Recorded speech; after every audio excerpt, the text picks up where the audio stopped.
FanDuel Punch Out. I'm Jason Gilbo at JGilbo11. With me is Russell Clay at Russell J. Clay. Taking a look at tonight's FanDuel 15-game slate, and it's a big one. It's a big boy. I think we can do it, though. We just got to be stealthy, you know? Know what I'm saying? Gotta be stealthy. Yeah, stealthy. Yeah. All right, Anyway. before you break into your voices, let's jump in and catcher here.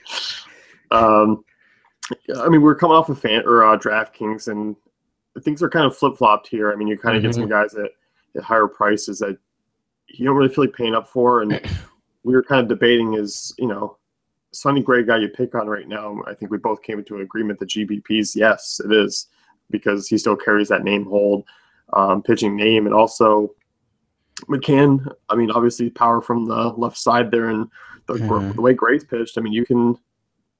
I think you can feel comfortable with some upside of these Yankees bats and GPPs. Definitely. And he's at a pretty reasonable price here. 31. That's not bad. So, yeah, even as a one-off, I like McCann tonight. Yeah, definitely. And 2,900, Francisco Cervelli kind of fits the bill as far as cash games go. Pirates a big total there. Had the day off yesterday. Yeah. He's not going to kill your price tag. I think he's a fairly safe option against Butler, who's very average against right-handed pitching or right-handed bats, and I think you can feel comfortable with this whole Pirates team in general. Yeah, you gotta love that Pirates team again tonight. So 2,900 to get a piece of that lineup, totally worth it. Yan Gomes 2,700 against Buchholz. I'm in on that. I think that's close with Cervelli for cash for me. Probably still lean Cervelli, but I think it's a close second. I mean, Gomes certainly has the more upside, and the way Gomes has played lately, I definitely don't think his floor is too bad. And Buchholz, I mean, it's just been awful, so I don't mind. I think Fenway's a great spot. We've seen these Indians team come out of Great American Ballpark, and where they just crushed Cincinnati. Yeah, I definitely don't mind that. And I think if I'm paying all the way down, it's going to be for Miguel Montero, 2,400. Yes, he's in AT&T Park, but I mean, obviously against PV, a lot of these Cubs bats are in play, and 2,400, you kind of take things like park factor. It's like, okay, I don't mind it, right? Because that price tag and the space he frees up. You're like, all right, this is okay. We can get through this if I put this guy in. I can live with myself. Yeah. Yeah. I mean, he's going to free up another bat, so that's what you like about him. Right. So, any other names you kind of see here behind the dish? Not really. I kind of like that 31 to 27 range. I'm not really messing around below that, I don't think. Yeah. First base, I mean, kind of a different story. How does Rizzo appeal to you here? I know you like him. I still like him. He's still my number one guy tonight, but this does change things because instead of being the fourth or third guy off the board, he's kind of like first. So that obviously changes things. But yeah, this isn't threatening his number one spot for first baseman for me tonight. It's kind of tough because, I mean, you look at Duda going up against Peralta at 3K. I mean, we know Peralta, 369 WOBA to lefties since 2014, 1.34 home runs per nine. I mean, obviously this Met stack is certainly in play, but I don't mind them all as one-offs, and I think Duda's certainly one of them at that price tag. That's a good call. And I mean, there's a decent range for roster construction because then you have Encarnacion sort of in between them at 39. Yeah, it's either Rizzo or you get Dude at 3K or even a Carlos Santana at 2,900 or something like that. So I think there's a pretty wide range, but yeah, Dude that's a really nice value at 3K. Yeah, I still like John Jaso. I mean, 2,900. I mean, we talked about Butler. I mean, that's just going to be a spot to really kind of target. I mean, obviously, you look at kind of guys like Santana and Duda, and they have that monster power, but Jaso just quietly goes out there and racks up fantasy points. I mean, he just goes and gets the job done. And I did this on the DraftKings one. So if you're looking for a zero, I think Prince Fielder at 2,700 is a pretty good option tonight.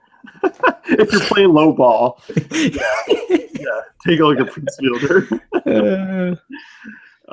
Second base here, and Altuve 4,800, not a very steep price tag. Yeah, he's another one who I think, if you can fit him in, I mean, he can certainly pay it off. But there's also guys like Jason Kipnis, who's 1,100 cheaper. Yeah. Daniel Murphy, who's been hitting just as well this season.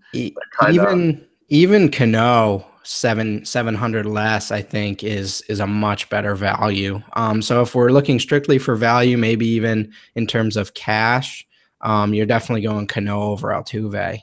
But obviously Altuve always has that ceiling and that floor that you like. So you are paying up for a quality bat, but at the same time, it's not a good value tonight. Yeah, I think he's only going to fit in if I'm going a full Houston stack. I just see myself coming off for some of those other second baseman options who are just in the same spot as him. It's great, a great matchup in great ballparks. Yeah, and with Cano so close to Murphy, and by close I mean within 400, that makes it pretty much out of play for me. Cano is a really strong option tonight. Yeah, and I mean, weather considered, I mean that game was one of the only rain hindered games that we could see tonight. But overall, I mean, I think Cano 4,100 would be a steal if that game gets in. Chase Utley again, 3K. I think another solid value. He's been pretty consistent lately and has another nice matchup tonight. I like him. I like Jonathan Scope right there, 2,900 GPPs. I mean, look at Santiago. I mean, a heavy Baltimore team that's really right-handed, and Santiago. I mean, obviously Angel Stadium is not the greatest for hitters, but I still think there's plenty of pop on that team. And Santiago 1.57 home runs per 9 to right-handed bats since 2014 kind of puts this Baltimore team in play as far as GPPs go. And in terms of roster construction tonight, I mean, it's not a sure thing that you have to pay up for Arrieta. So you might have more salary than you think you do, Yeah, because I mean, there's guys like Nola, Cole who are in good spots and can kind of save you that extra couple grand. Right. Looking lower, I mean, Cesar Hernandez isn't quite the price he was like last week when we were talking about him. 2,700, a little bit more. I just don't see a need to kind of really punt tonight. I think behind the dish is really the only spot that I would do it with. Yeah, definitely. There's some really solid values here. Yeah. Third base, and I know you're a big fan of Cubs tonight. Chris Bryant, is he going to be part of your stack, or is he going to be a nice one-off third baseman for you? Probably both. No, he'll probably be part of my stacks. I don't think I'm going to play Bryant without Rizzo. I'm just going to see that through until it hits. So they're in another good spot tonight. So again, with the Cubs, I don't think the salary really affects my view. If it's a good matchup, I think they just always have that upside to hit value, at least in tournaments. Yeah. And then, I mean, there's a lot of guys just in that mid-range that we like. I mean, Danny Valencia, 3,300. Looking at CC Sabathia, 372 WOBA since 2014 to righties, 1.58 home runs per 9. Valencia, I mean, on fire, but the price tags haven't really caught up to him. And him and Junko Kang just seem like great options in that mid-tier price. Definitely. I think that's kind of, I mean, Valencia 3,300. That's a super solid value. So, I'd kind of stick in that range, honestly. Yeah, it just puts a lot of guys out of play lower. I mean, Jose Ramirez, we talked about him on the DK pod, but he has outfield eligibility there. I mean, and he's not quite as far as the points per dollar, but I mean, he's 3K. I mean, if you're talking Indians and the Indian stack, I mean, he is certainly playable. So, anyone else you like lower? I mean, like a GPP shot?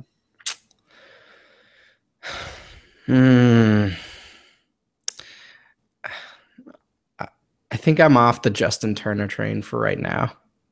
I would hope That's all I'll say. That train's crashed for you so many times, my friend. It's broken down time and time again. I think I can finally be off it. I think I'm off. You're going to grab your suitcase and walk the rest of the way.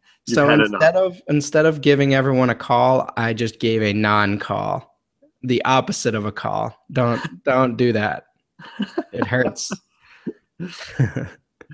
Looking at shortstop and Carlos Correa, 4,500. If I'm paying up, it'll definitely be for him against Colby Lewis. Yeah, standalone. Yeah, definitely. I think so. Yep, standalone play as well. If you got that extra cap, I think he's a great guy to throw in there to make a super strong lineup. So at the top there, I mean, obviously he has a better matchup than Bogaerts. Seager in play, but again, Machado, relatively cheap, 3,700. Lindor. I mean, this is stacked at the top. I really don't want to pay down off this. Yeah, I mean, I think Lindor would be, if I'm paying down, it's going to be for Lindor. So it's not like Right. I'm still paying up at shortstop just Hmm. because you look at some of these guys and it's like, you take a look at guys like Jimmy Rollins and Diaz, and they don't quite have that points per dollar value. Hmm. They're still relatively highly priced for guys hitting at the bottom of the order, well, outside of Rollins. So I think you kind of can pay up there, and I think going balanced outside of catcher, you can kind of sit in that 3K to 3,500, 3,700 range and feel pretty good about it. Yeah, I think that's the move. Yeah, I mean, I can't see anyone really down here that I'm intrigued with. I mean, We liked Brad Miller on DraftKings, but would you rather have Brad Miller at 29 or Lindor at 37? yeah, I'll still take Lindor. I'll spend up. Yeah. I mean, it's a good, price difference, but I still can find that split somewhere else likely. Hmm. Looking at outfield and I mean, kind of a ton of stacked options. And if I'm looking up top, I mean, obviously Trout against Mike Wright certainly in play, especially with the way he's hitting the ball. Yeah. I like Springer at 4,200. I think he's one of my favorite outfielding options tonight. Just one, Colby Lewis. It's in Minute Maid Park. This Houston team projected for a big run total, and they just got a ton of power. And Lewis just doesn't miss many bats. So we've been talking about something with sort of my roster construction of late. What do you think about? So I know you like a lot of these Houston bats tonight. Would you play them in cash? Like the stack together, or are these more one-offs in cash and then stack in tournaments? I'm going to stack in tournaments. I probably on a 15-game slate. I'm probably not going to put all my eggs in one basket in cash games. I mean, certainly that run total is there, but it's also Houston's. They have that bust factor to them just at times, and Right. I can't see that myself doing that to me in cash. Okay. Yeah, I think that's a good take. Yeah, and those Pittsburgh outfielders, I mean McCutchen, Mhm. Polanco, all and Marte, all in that range. I mean, against Eddie Butler, I mean, you're looking at Butler, Yeah. 450 WOBA to lefties, 344 WOBA to righties. That kind of puts that stack in play, but also I think they're great one-offs for me. Yeah, On FanDuel, I think DK was a little more pricey. Polanco 3,900. I mean, that's an awesome value. Trumbo, love that. Obviously, like both those over Stanton at this point. I just think you're looking in that range. Mm-hmm. And then you can look at Chris Davis, who's continued to be on fire. I mean, home runs wise, he's just going off. And price like 3,600, a little bit steeper, but I just think against CC, he's certainly in play. Yeah, Rajai 3,400, Conforto 3,400. I really think you can just land in that mid range in your entire lineup. That mid 3K range. I really think you can make a strong lineup out of those guys. Yeah, I definitely agree. Adam Jones 3,200 gets the lefty there. I think he's a great GPP option. And Granderson. I mean, you can kind of go a bunch of different ways and build tonight for as far as tournaments. And I think I'm with you. I just think sitting in that range, you plug Nola in, and you can kind of sit in that 28 to 3,400. And I feel like I'm getting top options across the board in that range. Right. Exactly. I don't feel necessarily inclined to kind of pay up at all. I mean, some cheap guys here. I mean, obviously Kike Hernandez will be an absolute punt play at $2,000, going up against the lefty. If he's hitting leadoff again, obviously he's in a bit of a slump, but I still think at the price tag, I think he's definitely worth a look against Friedrich. Rickard always chilling there. He's 2,600. Yeah, I mean those in Holiday. I think those are kind of the three value bets that I'm kind of keyed in on if I'm paying down at outfield tonight. Definitely. So, anyone else you think we glossed over? Brandon Drury. I'm kind of in on him. I think at his price, 2,600, same as Rickard. Going up against Martinez at Busch Stadium. Tough matchup. Yeah. I mean, I like Rickard. I think Beltran. I mean, obviously coming off a big game, he's been hitting well. Kind of that feed into that Yankees GPP type plays. So that's going to wrap things up here with the FanDuel Punch Out. Be sure to check out dailyfantasycafe.com for all our great tools and content.